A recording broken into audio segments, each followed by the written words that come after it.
Meu marido olhou direto nos meus olhos e disse que eu não era nada sem ele. Te dou 2 semanas, Isabela, Diego falou, encostando na cadeira como se já tivesse vencido. Você vai voltar rastejando, você sempre volta. Então ele sorriu. Vamos ser sinceros. Você não construiu nada. Tudo o que você tem é por minha causa. Por um segundo, eu congelei. Porque por anos, uma parte de mim acreditou nisso. Mas antes que eu dissesse qualquer coisa, minha mãe deu um passo à frente. Ela não vai voltar, ela disse. Dessa vez não. Diego riu. Riu de verdade. Ela nem sabe se virar sozinha, ele disse. Sem mim, ela não tem mais nada. Foi quando eu olhei para o papel na minha mão. O documento final.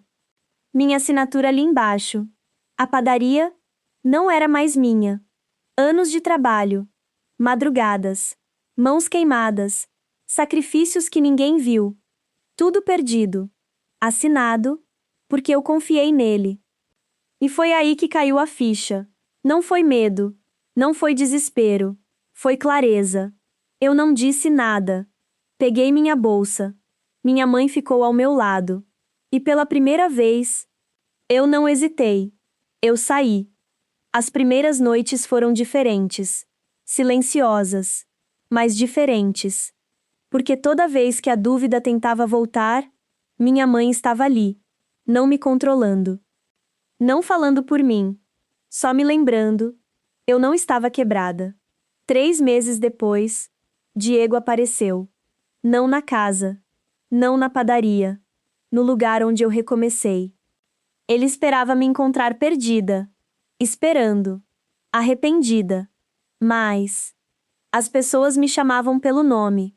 Pediam minha opinião. Me respeitavam. E minha mãe estava ali, do meu lado.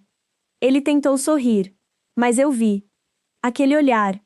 Ele não ficou surpreso por eu ter sobrevivido. Ele ficou com raiva, porque eu não precisava mais dele. E foi aí que ele cometeu o maior erro. Ele tentou me destruir. Não com mentiras, com a verdade. Meu passado. Meus erros.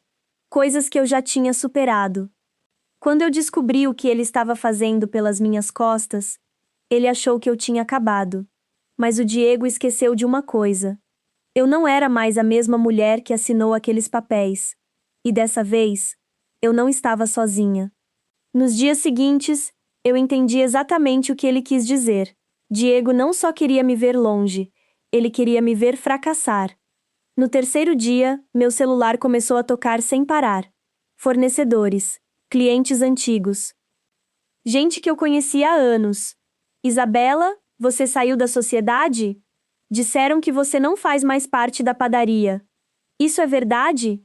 Eu não tinha dito nada, mas ele já tinha dito tudo. Diego estava contando a versão dele. E claro, na história dele, eu era a mulher instável que abandonou tudo. Eu tentei ignorar, seguir em frente, focar no que eu podia controlar. Mas então veio o golpe mais baixo. Na semana seguinte, fui até a padaria. Não para discutir, só para pegar algumas coisas minhas. Minhas receitas, minhas anotações, minha história. Mas quando eu cheguei lá, a porta estava fechada. Trocaram a fechadura. Eu bati. Esperei. Nada. Até que um dos funcionários abriu. Olhou para mim com desconforto. E disse: Desculpa, Isabela. O Diego pediu para não deixar você entrar. Eu fiquei parada. Sem reação. Aquele lugar não era só um negócio. Era minha vida inteira. E eu estava do lado de fora. Voltei para casa da minha mãe sem dizer uma palavra. Ela já sabia. Não perguntou nada. Só colocou um café na minha frente. E disse: Agora você decide quem você quer ser.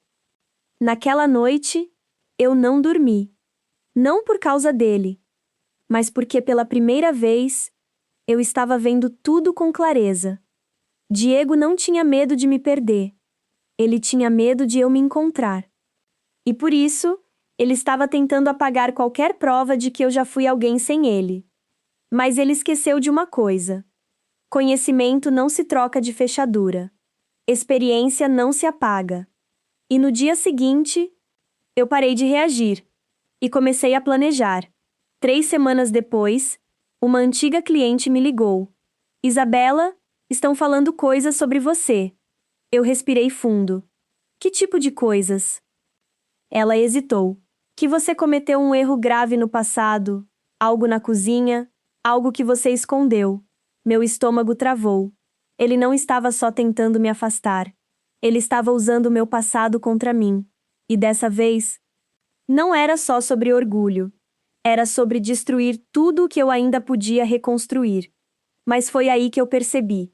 Se ele estava indo tão longe assim, era porque ele sabia de uma coisa. Eu ainda era uma ameaça. Naquela ligação, algo dentro de mim mudou. Não foi medo.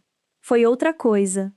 Porque pela primeira vez, eu entendi o que ele realmente queria. Diego não queria só me afastar. Ele queria que eu tivesse vergonha de existir sem ele. Eu fiquei em silêncio alguns segundos, segurando o telefone. E então eu perguntei: o que exatamente estão dizendo? Do outro lado, houve uma pausa. Que você escondeu um erro sério. Zin, algo que aconteceu anos atrás na cozinha. Eu não respondi. Porque eu sabia. Eu lembrava daquele dia. O cheiro. O barulho. O momento em que tudo saiu do controle. Um erro. Um único erro que ficou marcado em mim por anos. Mas também foi o dia em que eu fiquei sozinha para resolver tudo. Sem Diego. Sem ajuda. E agora, ele estava usando isso contra mim. Eu desliguei o telefone devagar. Fiquei sentada por alguns minutos, sem me mexer, não pensando no que ele fez, mas no que eu ia fazer. Minha mãe estava na cozinha. Ela não perguntou nada, só me olhou. E eu disse: ele está usando o meu passado. Ela assentiu e respondeu: então não deixa ele contar a sua história por você. Aquilo ficou na minha cabeça, porque eu entendi o jogo.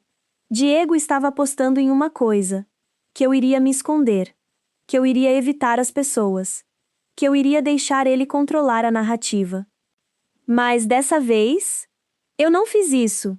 No dia seguinte, eu comecei a ligar para clientes antigos, pessoas que confiaram em mim. Minha voz não saiu perfeita, mas saiu. Eu contei tudo: o erro, o que aconteceu, o que eu fiz depois, sem desculpa, sem esconder nada. E algo aconteceu que ele não previu. Ninguém me virou as costas. Ninguém desligou na minha cara. Alguns ficaram em silêncio, mas continuaram ouvindo. E isso foi o suficiente. Porque naquele momento, eu parei de sentir vergonha. E comecei a sentir controle. Controle sobre a minha própria história. E enquanto ele tentava me derrubar, eu estava ficando mais forte. Sem ele. Sem medo. Sem precisar provar nada. Foi então que eu decidi. Eu não ia correr atrás do que perdi. Eu ia construir algo que ele não podia tocar. Do zero. Do meu jeito. Algumas semanas depois, o telefone tocou de novo. Mas dessa vez, eu não senti tensão. Eu senti certeza. E quando eu atendi, eu percebi, agora era minha vez. Quando eu atendi aquela ligação, eu já não era mais a mesma mulher. Isabela, aqui é a Mariana, do novo espaço gastronômico no centro. Eu fiquei em silêncio. Alguns clientes falaram de você, ela continuou. Disseram que você sabe comandar uma cozinha. Estamos montando uma equipe nova. Quer conversar? 3 meses atrás, eu estava do lado de fora da minha própria padaria. Agora, alguém estava me chamando pelo meu nome. Eu quero, eu respondi. 2 semanas depois, eu estava de volta. Não na minha antiga cozinha, em uma nova, menor, mais simples, mas dessa vez, minha. Eu comecei do zero. Organizei tudo, treinei a equipe, refiz cada detalhe com as minhas próprias mãos. E aos poucos, as pessoas começaram a voltar. Clientes, pedidos, respeito. Meu nome começou a circular de novo. Mas dessa vez, sem ele. E foi aí que chegou nele. Diego ouviu. Ouviu que eu não tinha quebrado. Ouviu que eu estava crescendo. E fez o que sempre fazia. Tentou voltar. Ele entrou no meio do funcionamento, como se ainda tivesse algum poder. Parou no meio da cozinha. Olhou em volta. Viu tudo funcionando. Viu as pessoas comigo. E então me viu. Isabela, a gente precisa conversar, ele disse. Eu não me movi. Não, eu respondi. Ele tentou manter o controle. Essa história que está circulando, eu posso consertar isso para você. Eu dei um passo à frente. Olhei direto para ele. Você já falou demais por mim. O silêncio tomou o lugar. Mas não era o mesmo silêncio de antes. Agora, todo mundo estava olhando para ele. E todo mundo sabia. Sabia do meu erro. Sabia da verdade. Sabia de tudo. E mesmo assim, eu estava ali. E ele não tinha mais nada.